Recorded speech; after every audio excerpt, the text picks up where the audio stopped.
بسم اللہ الرحمن الرحیم۔ السلام علیکم ورحمۃ اللہ وبرکاتہ۔ آپ دیکھ رہے ہیں میرا یوٹیوب چینل۔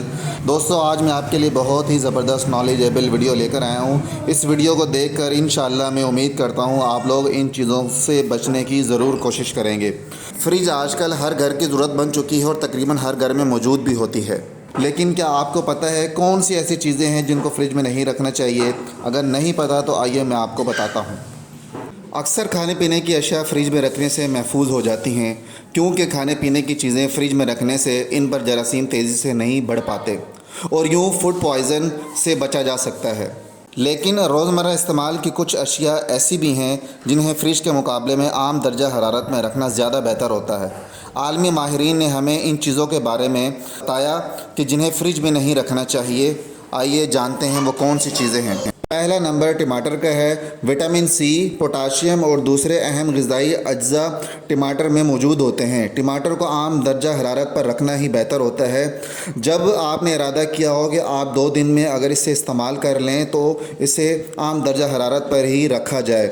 اگر ٹماٹر کو زیادہ کم درجہ حرارت پر رکھیں تو اس کے ساخت اور ذائقے میں بہت زیادہ فرق آ جاتا ہے۔ دوسرے نمبر پر آلو ہے۔ آلو کو کبھی بھی فریج میں نہ رکھیں، اس سے ان کا نشاستہ تیزی سے شکر میں تبدیل ہونے لگتا ہے اور جب انہیں فرائی کیا جاتا ہے تو ان میں ایک کیمیائی مادہ نکلتا ہے جو کینسر کا سبب بن جاتا ہے۔ تیسرے نمبر پر کافی ہے۔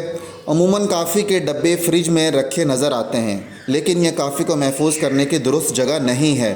ایسا کرنے سے فریج میں موجود دیگر چیزوں کی بو کافی میں آ جاتی ہے۔ بہتر یہی ہے کہ اسے ڈبے میں بند کر کے کسی اندھیری جگہ پر محفوظ کر لیا جائے۔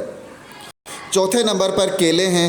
آپ نے کبھی کیلے فریج میں رکھے ہوں تو آپ کو پتہ ہوگا کہ ٹھنڈ میں ان کا رنگ تبدیل ہو جاتا ہے۔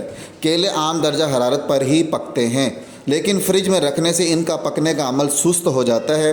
اس کے علاوہ کیلوں سے ایسی گیس نکلتی ہے جو دوسرے پھلوں کو بھی پکا دیتی ہے، اس لیے کیلوں کو دوسرے پھلوں سے بھی دور رکھیں۔ پانچویں نمبر پر ڈبل روٹی ہے۔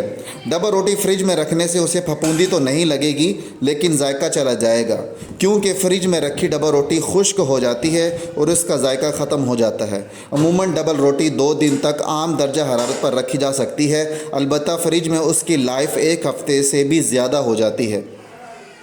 چھٹے نمبر پر پیاز ہے۔ چھیلنے یا کاٹنے سے پہلے پیاز کو ہمیشہ کسی خشک جگہ پر یا روشنی سے دور رکھنا چاہیے۔ اگر جگہ ہوادار نہ ہوگی تو اس سے وہ جلد خراب ہو سکتے ہیں۔ البتہ چھلی ہوئی یا کٹی ہوئی پیاز کو فریج میں ہی رکھنا چاہیے اور تب بھی اسے جلد از جلد استعمال کر لینا چاہیے۔ تازہ لہسن کو بھی عام درجہ حرارت پر ہی رکھنا چاہیے۔ 7ویں نمبر پر آتا ہے شہد۔ شہد کو کسی بوتل میں بند کر کے دھوپ سے دور اندھیری جگہ پر رکھیں۔ اگر آپ اسے فریج میں رکھیں گے تو یہ جم جائے گا اور استعمال کرنا بہت زیادہ مشکل ہو جائے گا۔ دوستوں، میرے علم میں صرف یہی چیزیں تھیں جو میں نے آپ کو بتا دی ہیں۔ اگر کچھ چیزیں رہ گئی ہوں تو آپ مجھے کمنٹ سیکشن میں بتا دیں تاکہ میرے علم میں بھی اضافہ ہو جائے، اور میں امید کرتا ہوں کہ آپ لوگوں کو یہ ویڈیو ضرور پسند آئی ہوگی اور نالج میں اضافہ بھی ہوا ہوگا اور آپ ضرور اپنے گھر کے اندر اسے امپلیمنٹ بھی کروائیں گے۔ پھر ملتے ہیں ایک نئی ویڈیو کے ساتھ، تب تک کے لیے اللہ حافظ۔